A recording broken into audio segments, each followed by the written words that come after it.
예, 반갑습니다. 성막을 통한 우리의 예배 또 신앙에 대한 설교를 계속하고 있습니다. 성막이 이렇게 생겼다고 이야기를 했죠. 그래서 보면 지성소와 성소가 있고요. 성막들이 있습니다. 안에 보면요. 지성소 안에는 언약궤가 있습니다. 그리고 성소에는 분향단이 있고요. 금등대, 그 다음에 떡상이 있다고 이야기를 했어요. 그래서 우리가 신앙생활하고 예배드릴 때 이 증거기 앞에서 하나님을 만나는 역사가 일어나야 됩니다. 그래서 내가 지성소까지 나가서 하나님을 만나리라 이런 다짐을 하고 예배드리고 신앙생활을 해야 돼요. 그 다음에 떡상에서는요, 영혼의 식탁이라고 이야기를 했어요. 여기서 거룩한 빵은 하나님의 얼굴을 이야기하는 거예요. 그래서 이 빵은요, 뭐 먹는 빵이 아니라 하나님의 얼굴, 파님이라고 이야기합니다. 하나님과 얼굴을 대면할 때 우리의 영혼이 만족을 누리게 됩니다. 그래서 우리가 언제 내 영혼이 기쁨이 넘쳐납니까? 주의 은혜가 임하면 그런 일이 벌어지죠. 근데 이 주의 은혜가 임한다는 건 결국 주님의 얼굴을 대면해서 본다는 거예요. 내 영혼이요. 그래서 예배 시간에 그런 은혜가 임할 때 내 영혼이 만족감을 누리게 됩니다. 세 번째, 등잔대라고 얘기했어요. 히브리어로 메노라라고 말했어요. 이것은 빛에 관계되어 있어요. 그래서 하나님과 우리 사이에 빛을 비추는 거예요. 얼굴에 빛을 비추는 거죠. 그래서 하나님의 얼굴이 잘 보이도록 비추게 되어 있습니다. 이 은혜를 누리면 우리의 심령에 빛이 나게 되죠. 그래서 은혜 받으면 얼굴이 환해요. 찬양이 그냥 나온 게 아니에요.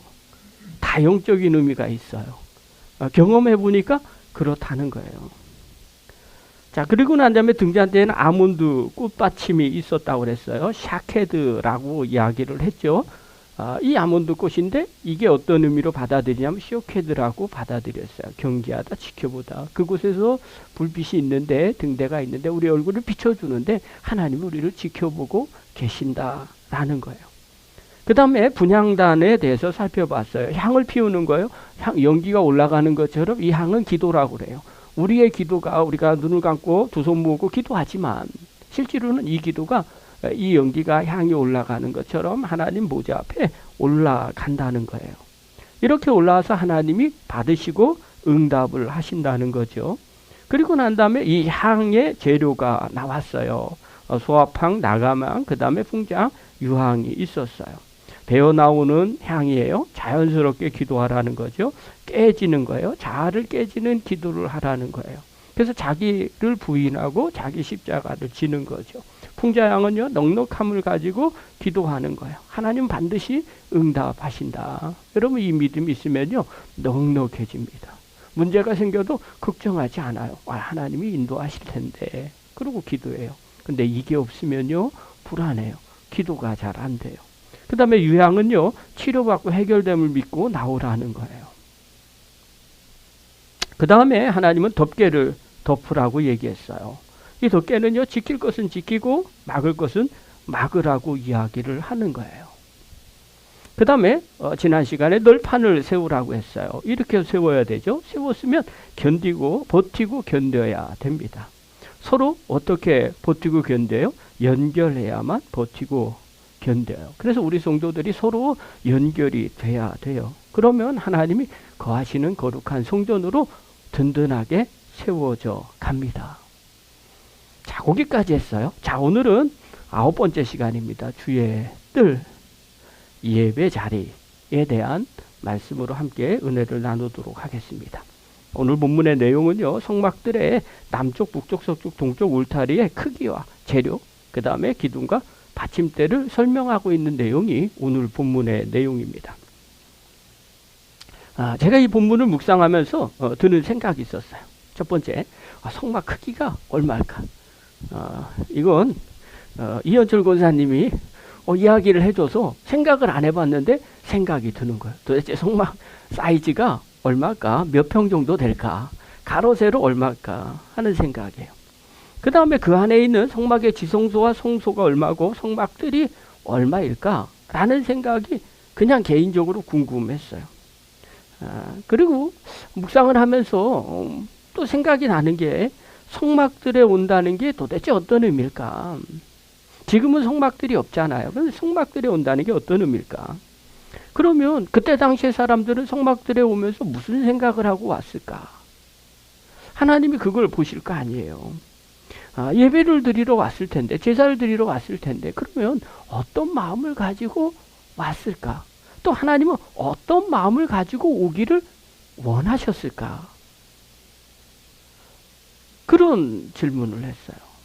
그리고 기도하면서 도대체 성막들이 온다는 게 신앙적으로 어떤 의미를 갖고 있을까? 말씀을 묵상하면서 기도하면서 주시는 은혜가 있었어요. 그래서 오늘은 그 부분을 좀 함께 나누도록 하겠습니다. 사람들이요, 어느 자리에 가면 되게 편한 자리가 있어요. 반대로 어느 자리에 가면 되게 불편한 자리가 있어요. 근데 이게 사람마다 다 다르더라고요. 모든 사람이 공통적으로 편한 자리, 불편한 자리 있으면 좋은데 그러지 않아요. 사람마다 어떤 사람은 여기가 편하고 어떤 사람은 불편합니다. 자, 여러분에게 질문할게요. 여러분 교회에 와서 앉아 있으면 그 자리가 편합니까? 불편합니까? 예, 편합니다. 제가 보기엔 학생들은 100% 편하다고 생각이 들어요. 왜? 자니까. 여러분 불편하면요 절대 잠을 잘 수가 없어요. 자불안석이에요. 편하면요 그냥 마음이 편안해져요. 그리고 눈이 자연스럽게 감겨요. 편안하니까. 생각 한번 해보십시오. 동물의 왕국에서 사자가 맹수가 옆에 있으면 불안하면 잠이 오겠어요? 사방 경계하느라고 정신없습니다. 그런데 편안하면 그냥 편안하게 눈을 감게 되는 거예요. 여러분 어느 자리에마다 사람마다 좀 다른 것 같아요. 제가 9월 30일 날 안성시청에서 공무원 선교 예배를 드리러 갔어요. 정말 몇 년 만인지 모르겠어요. 거의 한 10여 년 되나? 뭐 그렇게 됐을 것 같아요. 처음에 안성에 내려와서 저희 교회에서 이제 공무원 선교 예배를 한 10여 년 드렸잖아요. 그리고 저녁도 섬기고 뭐 그 다음에 성경 공부도 하고 그 다음에 또 기도 모임도 가서 하고 막 별걸 다 했어요. 그리고 난 다음에 이제 잠깐 헤어졌는데 저녁에 공무원 선교에 예배를 드려달라고 해서 전화통화 한 번도 안 해봤어요. 회장님하고 문자로만 답하고 갔어요. 조금 일찍 가갖고 차 안에서 한 10분 정도 남겨놓고 문을 열고 내려갔어요. 오랜만에 예배 드리러 가는데 시청 지하에 공유 사무실에서 예배를 드리더라고요. 딱 내려가는데 아는 분 몇 분, 모르는 분 많이 그렇게 있는 거예요.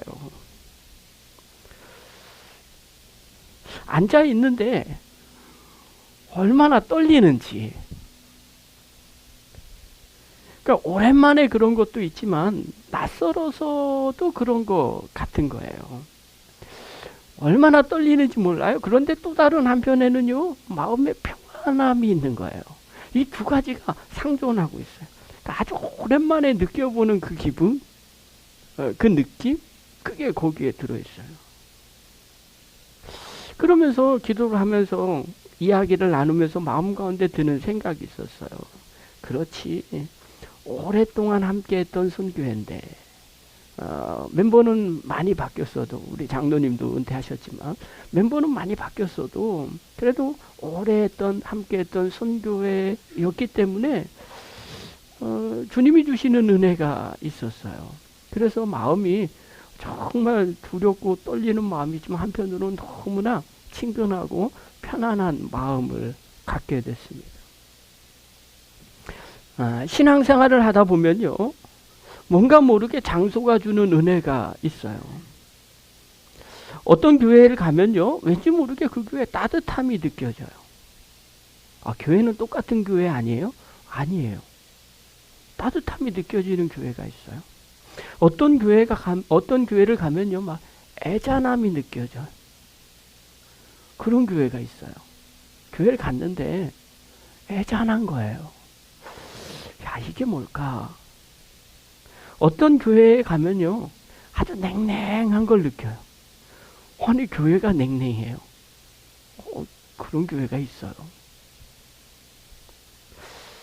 저는 그냥 그렇게 생각해요. 하나님이 제안해 주는 감동이겠구나. 그렇게 생각을 합니다. 교회마다 특색이 있어요. 싸우는 교회는 날마다 싸워요. 분쟁하는 교회는요, 날마다 분쟁해요. 사랑이 넘치는 교회는 날마다 사랑이 넘쳐요. 그래서 그런 것들이 있어요. 주님을 섬기는 성도들의 마음이 느껴지는 것 같아요. 장소가 주는 은혜 중에 하나예요. 오늘 본문의 내용도 이런 거예요. 성전뜰에 가면 어떤 일이 벌어질까? 하나님은 또 어떤 자들에게 은혜를 주실까? 또 어떤 마음으로 오기를 하나님이 원하실까? 여러분들이 전부 다 예배당에 오셨어요. 하나님이 어떤 마음을 주실까? 또 어떤 마음으로 오는 성도들을 좋아할까? 자, 오늘 본문에 보면요, 성전뜰에 대한 정보가 나옵니다. 자, 9절 한번 봅시다. 읽겠습니다. 시작.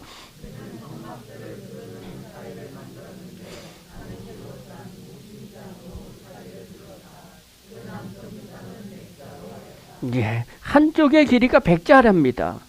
한 자는 50cm예요. 그러니까 100자는 50m 정도 되는 겁니다. 자, 그 다음에 10절 한번 보십시오. 읽겠습니다. 시작.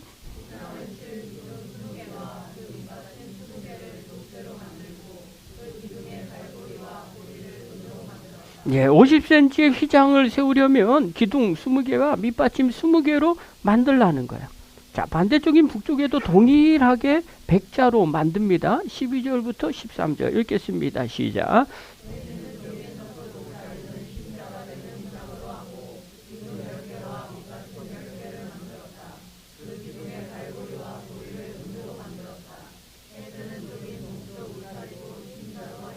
예, 서쪽에도 50자, 즉 25m고요. 동쪽에도 50자, 즉 25m로 세운다는 겁니다. 자, 그럼 울타리가 어떻게 생겼느냐? 성막에 규교 보는 겁니다. 자, 직사각형인데요. 25m, 50m 이렇게 만들어졌다는 거예요. 자, 이게 성막의 기름이에요. 자, 평수로 따지면요, 약 400평 조금 안 됩니다. 그 가운데 성소와 지성소는요, 22평 정도 됩니다. 한 20평, 25평 정도, 이 정도가 조마금 안에 들어 있다고 이야기를 해요. 그 다음에 이 성막을 제외한 나머지 공간이 바로 뜰에 해당이 되는 겁니다. 자, 그러면 이제 우리가 생각해 봅시다. 자, 성막들 하면 떠오르는 문장이 있어요. 신앙생활 할 때 제대로 못하면 뭐라 그래요? 예, 성막들만 밟고 간다. 성전들만 밟고 간다라는 말이에요. 이게 무슨 의미인지 아시죠? 형식적이고 겉으로만 신앙생활하는 사람을 비판할 때 사용하는 말입니다. 신앙의 본질이나 의미를 깊이 이해하거나 따르지 않고 단지 의례적으로 교회에 출석하거나 예배에 참석하는 사람들에게 하는 말입니다.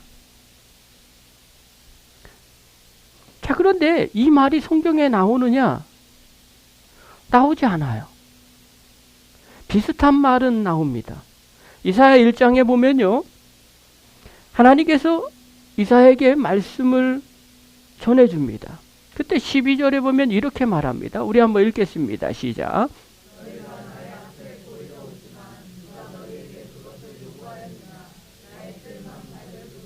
예, 예배를 드리러 성전에 나오는데 정작 마음에는 하나님을 경외하지도 않고 하나님 뜻대로 살지도 않으려는 사람들을 꾸짖는 내용이에요. 자, 그러면 우리 스스로 질문합니다. 오늘 예배드리러 나온 여러분들, 신앙생활하는 여러분들, 하나님을 경외하지도 않고 하나님 뜻대로 살지 않으려고 그런 마음을 갖지만 어쩔 수 없이 교회에 나오고 있습니까? 그러면 이런 말씀을 들을 수밖에 없는 거예요. 제사를 드립니다. 그러나 하나님을 섬기는 척은 하지만 정작 섬기지 않는 백성을 보고 한탄하시는 그 장면이 하나님 이 장면이에요. 그래서 성전뜰만 밟고 간다는 말이 생겼을지도 모릅니다. 그런데 이 말 때문에 부작용이 생겼어요. 성전뜰을 아주 하찮게 보는 부작용이에요. 성전뜰? 그까짓 거 뭐. 성전뜰은 예배와 아무 상관이 없는 것처럼 보입니다. 아무나 밟을 수 있는 것처럼 생각을 해요. 성전들을 별것 아닌 것처럼 생각하는 부작용이 생겼어요. 아이, 그까짓 거 교회 뭐 나가보면 되는 거죠. 그 안 나간다고 뭐 문제가 되겠어? 아, 예배 자리 굳이 뭐 그까짓 거 우리 마음 아시는 주님이 다 알고 계시는데 뭘 성전들 그거 예배당 자리 그거 한번 안 간다고 뭐 문제가 되겠어? 이렇게 생각을 한다는 거예요. 근데 이번 말씀을 묵상하면서 성전들에 대한 은혜를 주셨어요. 여러분, 이 성전들도요, 성전의 일부라는 사실을 기억하시기 바랍니다. 다시 한번 볼까요? 자, 울타리를 쳤어요. 이 안에가 성전들이에요. 여기는요, 그냥 아무나 들어오는 데가 아니에요. 세상과 다른 곳이에요. 구별된 곳이에요. 이거는 특별히 하나님의 임재가 있는 그곳이라는 거예요. 이곳에 하나님의 은혜가 있어요. 여러분, 성전들에 하나님의 은혜가 있어요. 어디에 있느냐? 시편 65편 4절 한번 봅시다. 아까 읽을래다 못 읽었던 구절입니다. 자, 우리 한번 읽겠습니다. 시작.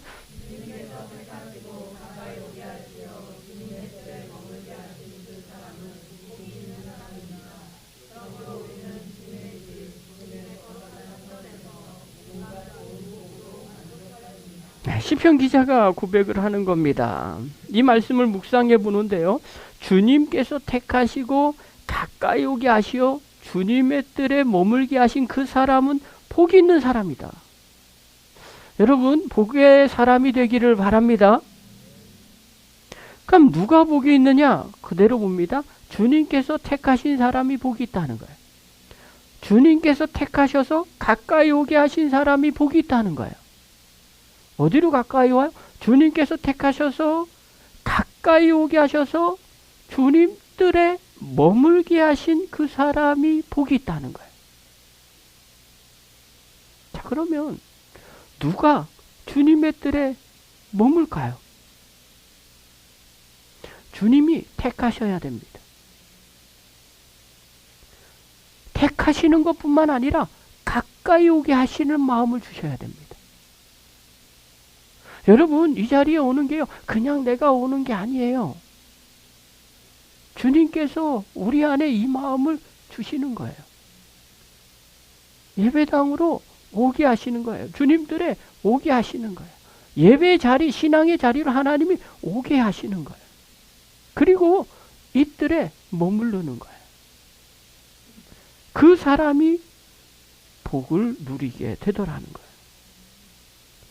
보통 말씀을 묵상하다가 드는 생각이었었어요.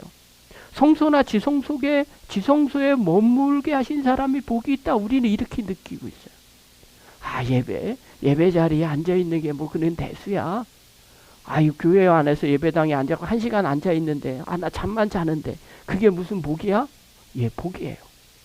우리는 생각에, 아, 성소와 지성소까지 가야 돼. 하나님의 보좌 앞에 가야 돼. 내 영혼이 뭐 은혜를 삐리리 누려야 돼. 그게 진짜 은혜야. 이렇게 생각을 합니다.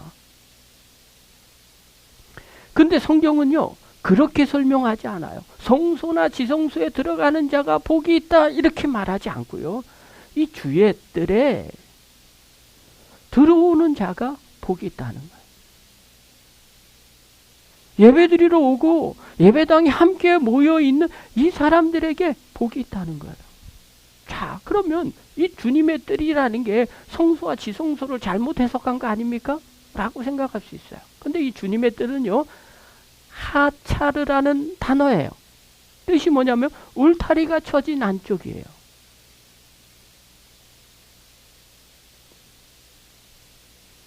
아까 얘기한 것처럼 성전이라고 얘기하면, 성막이라고 얘기하면 울타리가 쳐진 이 안쪽을 성막이라고 말하는 거예요. 이 울타리가 쳐진 이 안쪽에 있는 성막들에 거하는 백성들, 이 사람들이 복이 있다는 거예요. 누가 성막들에 들어옵니까? 예배 드리려고 하는 사람이 들어오는 거예요. 제사 드리려고 하는 사람이 들어오는 거예요. 세상에 서 있는 사람은요, 이곳에 들어오지 않습니다. 그런데 내가 하나님 앞에 예배를 드려야 되겠다. 내가 하나님 앞에 신앙생활을 해야 되겠다라고 마음먹는 사람이 이곳에 들어온다는 거예요. 하나님은 이 사람에게 복이 있다고 말씀하시는 거예요. 그리고 복을 주신다는 거예요. 사랑하는 성도 여러분, 오늘날 이 핫자르가 어디예요? 예배드리는 이 장소예요. 이 현장이에요. 이곳에 복이 있다는 거예요. 사랑하는 성도 여러분, 주님의 뜰에 머무른 자가 되기를 바랍니다. 예배드리는 현장에 있는 복된 사람들이 되기를 바랍니다. 목사가 돼서요, 예배를 그렇게 중요하게 여기는지 경험적으로 알았어요. 근데 시간이 지나면서 많은 분들이 예배 왜 이렇게 이야기할까? 성도들도 날마다 얘기할 때요, 믿음이 좋은 성도들 잘 보십시오. 예배 잘 드려. 예배 잘 드려. 왜 이렇게 될까? 원리가 이거예요. 하나님이 이 예배 자리에 있는 성도들을 복되게 하시기 때문에 그렇다는 거예요. 제가요, 대학교 1학년 겨울방학에 주님 만난 거 다 아시죠?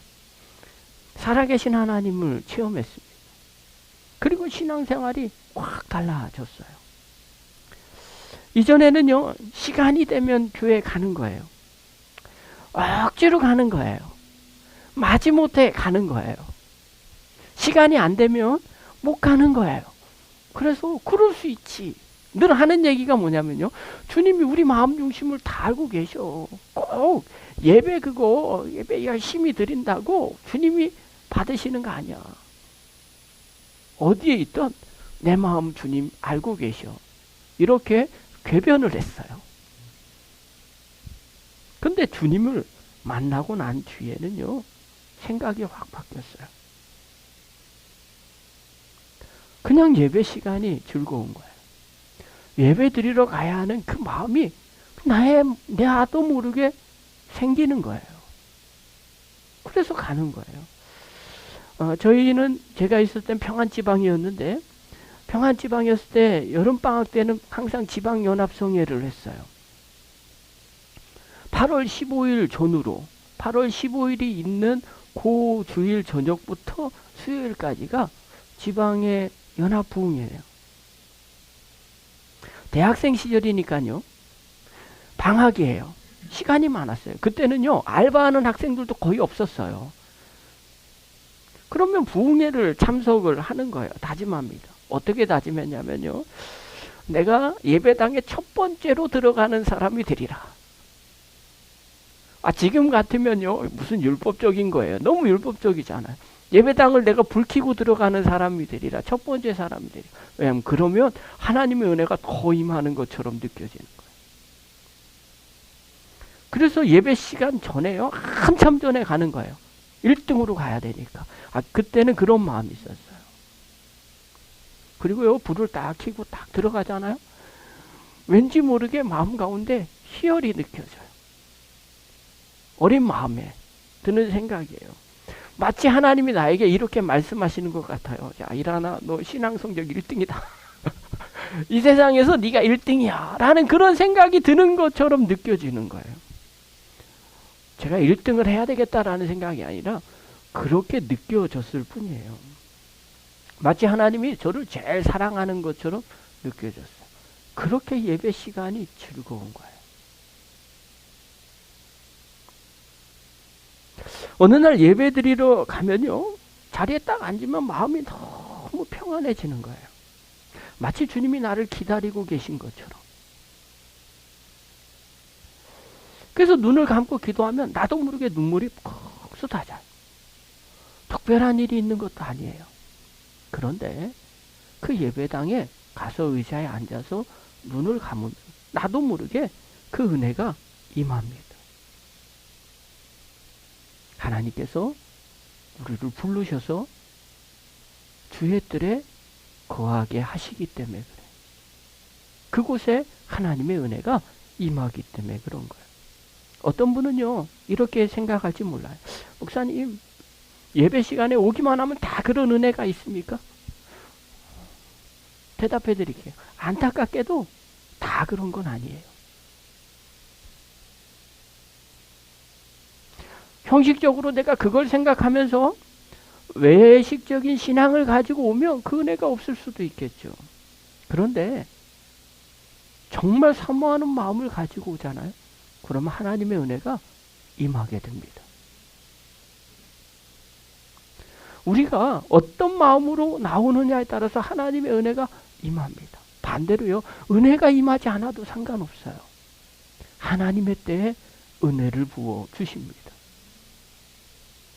누가복음 18장에 보면요, 두 사람이 성전에 올라가서 기도하는 모습을 예수님이 말씀하세요. 바리새인과 세리가 올라가요. 바리새인은 올라가면서 이렇게 기도를 합니다. 11절과 12절 보십시오. 읽겠습니다. 시작.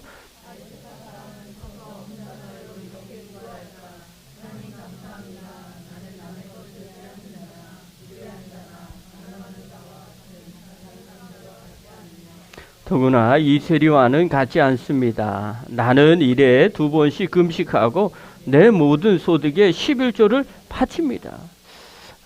이 바리새인은요, 어떤 마음으로 성전에 가는지가 나옵니다.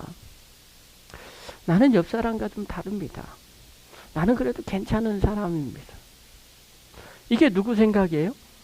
바리새인 자신의 생각입니다. 자기가 자기를 보고 낫다는 거예요. 내가 저 사람보다 훨씬 낫습니다. 그것도 하나님의 성전에 올라가면서 이렇게 생각하고 있어요. 성전의 주인이신 하나님께서 그 마음을 보시면 어떻겠어요? 이런 비유를 드릴까요? 여러분 혹시 선물 중에 제일 좋은 선물이 어떤 선물이에요? 반지예요? 목걸이예요? 아니면 현찰이에요? 어떤 선물이 제일 좋은 선물인지 아세요? 정답은요, 선물 받는 사람이 제일 좋아하는 것이 제일 좋은 선물입니다. 어떤 분은 저한테 쓰레기를 보내는 분이 계세요. 어떤 게 쓰레기예요? 제가 전혀 좋아하지 않고 갖고 싶지도 않은 걸 그분은 너무 좋다고 하면서 포장까지 해서 저한테 줘요.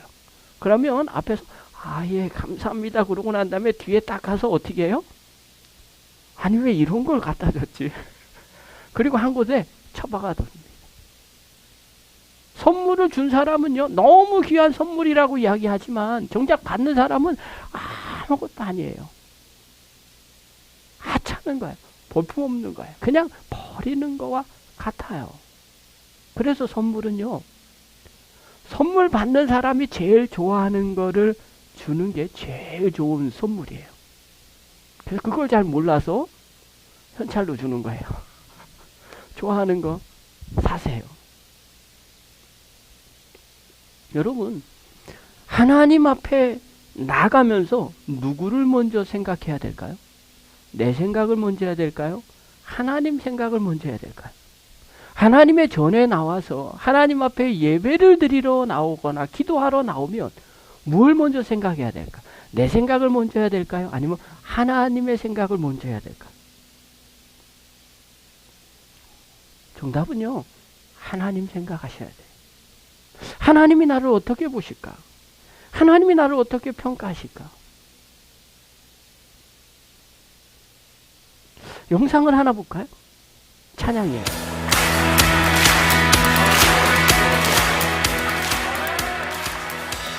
주님 어찌 날 생각하시는지 들으시는지 내 기도 주님 진실로 날 생각하시네 날 사랑하네 잠잠하게 놀라워라 주님 어찌 날 생각하시는지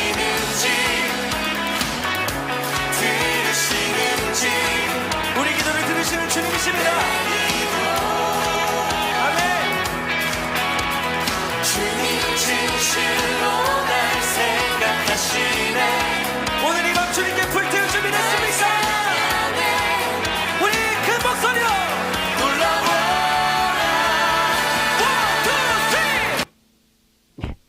나머지는 찾아서 들으시기 바랍니다.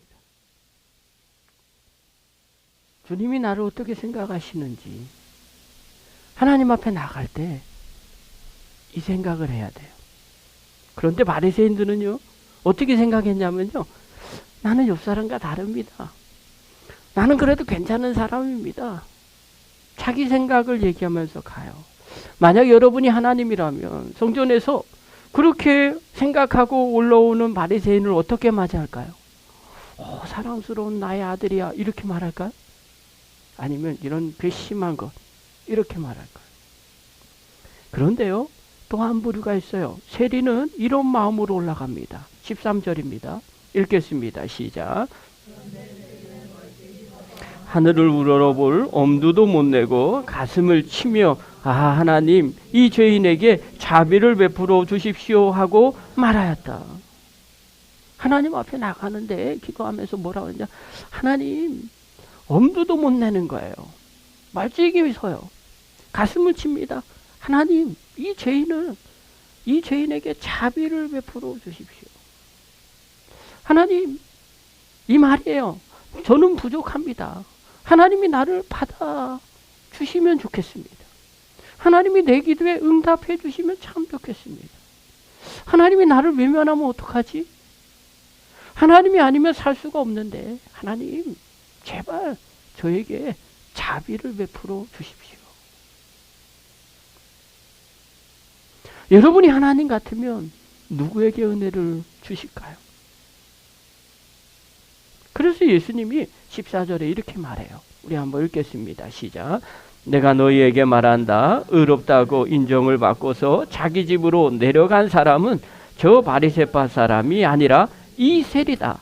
누구든지 자기를 높이는 사람은 낮아지고 자기를 낮추는 사람은 높아질 것이다. 어떤 의미인지 이해가시죠?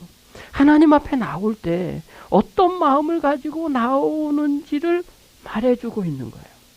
겸손한 마음으로 하나님의 전에 나오라는 거예요. 겸손한 마음을 가지고 주의 전에 나오라는 거예요. 예배 자리에 나오라는 거예요. 세리와 같은 이 마음을 가지고 하나님의 전에 나올 때, 주님, 나는 주님이 필요합니다. 주님밖에 없습니다. 주님, 나에게 은혜를 주시지 않으면 안 됩니다. 나는 주님의 은혜를 갈망합니다. 사랑하는 성도 여러분, 성막들의 은혜를 누리시기를 바랍니다. 하나님 생각하면서 예배 현장에 나오시기를 바랍니다. 주의 뜰에 머무는 자가 받을 복을 누리시기를 바랍니다. 하나님은요, 그때나 지금이나 동일하신 하나님이에요. 우리가 주의 뜰에 나와서 하나님 앞에 예배드리는 성도들을 하나님은 지금도 찾고 계세요. 그리고 그 성도를 축복하십니다. 전 우리 한성열린교회 모든 성도들이 그 축복의 주인공이 되기를 간절히 축원합니다. 그렇다면 이제 어떻게 해야 되는가? 한 가지만 당부드립니다. 다른 거 아니에요. 주의 뜰에 가까이 하는 성도가 되시기를 바랍니다. 어떻게 가까이 할까요? 말씀 묵상하는데 주님이 제게 그림 하나를 보여줬어요. 한 큰 사람의 어른의 바짓가랑이를 부여잡고 있는 아이의 모습이에요. 여러분, 가끔 드라마를 보면요, 이 바짓가랑이를 부여잡는 아이들의 모습이 나옵니다. 부모가 좋던 싫던 바짓가랑이를 부여잡습니다. 그리고 계속 울면서 질질 끌려갑니다. 그러면 상대방이 어쩔 수 없이 들어주게 되죠. 그게 하나 보였어요. 여러분, 신앙생활도 마찬가지. 은혜가 넘치면요, 누구나 다 열심히 나옵니다. 좋은 것 하는데 누구나 다 나오지 않겠어요? 나오지 말라고 해도 나오게 돼 있어요. 좋으니까. 그런데 은혜가 없으면 어떻게 될까요? 하나님과의 관계가 멀어지면 어떻게 돼요? 의심이 생기면 어떻게 돼요? 내 삶에 시험거리가 생겼으면 어떻게 돼요? 내 삶에 문제가 있으면 어떻게 될까요? 그러면 나오기가 싫어집니다. 나도 모르게 빠집니다. 영 마음에 내키지가 않아요. 어떨 때는요, 좀 쉴까? 라는 생각도 듭니다. 그런데 그거 아세요? 그거와 상관없이 나오는 거예요. 그거와 상관없이, 그 감정과 상관없이 여러분 기분 나쁠 때도 바짓가랑이를 부여잡는 겁니다. 이게 주의 뜻을 가까이 하는 송대. 마음에 다짐하는 겁니다. 결단하는 겁니다. 내가 좋을 때는 당연히 그냥 기쁜 마음으로 나오지만 내가 문제가 있을 때, 내 삶에 내 마음이 영 아닐 때, 그때 내가 더 주의 뜻에 가까이 하리라. 하나님 바짓가랑이 부여잡는 거예요. 그리고 그 심정으로 나오는 거예요. 하나님이 은혜를 주시지 않으면, 하나님이 응답하지 않으면, 하나님이 이 예배에 나에게 마음의 평안함을 주지 않으면 나는 살 수가 없습니다. 내게 자비를 베풀어 주십시오. 그리고 바짓가랑이를 부여잡는 마음을 가지고 하나님의 전에 나오는 거예요. 그런 자에게 하나님은 은혜를 베풀어 주십니다. 그 뜰에서 하나님의 역사가 일어납니다. 기적이 일어나고요. 기도 응답이 일어납니다. 삶 속에서 도우시는 하나님을 경험하게 됩니다. 때로는 힘든 상황 속에서 위로하시는 하나님도 만나게 됩니다. 때로는 그곳에서 사명을 받기도 합니다. 주님 때문에 그곳에서 만족을 누리게 됩니다. 사랑하는 성도 여러분, 내 기분과 내 감정과 내 상황과 상관없이 힘들어도 주의 뜰을 가까이에서 마치 주님의 바짓가랑이를 부여잡는 성도처럼 그렇게 주의 뜰을 가까이 하시는, 그래서 하나님의 복을 누리는 축복의 종이 되기를 간절히 축원합니다. 기도하겠습니다. 거룩하신 하나님 아버지, 은혜를 감사드립니다. 주의 뜰에 오는 자 하나님이 복이 있다고 말씀해 주셨습니다. 힘들고 어려운 상황 가운데서도 하나님 앞에 사모하는 마음을 가지고 주의 은혜와 자비를 구하며 하나님 앞에 나오는 성도들 되게 하여 주시옵소서. 그래서 그 성도들 하나님 기억하여 주시고 응답의 역사로 또 아버지 복의 사람으로 하나님 만들어 주시옵소서. 그래서 심령이 날마다 새로워지는 은혜, 하나님 주시는 기쁨으로 충만해지는 인생, 또 하나님의 응답으로 말미암아 삶 속에서 도우시는 하나님을 경험하는 인생들 모두 되게 하여 주시옵소서. 예수님의 이름으로 감사하며 기도하옵나이다. 아멘.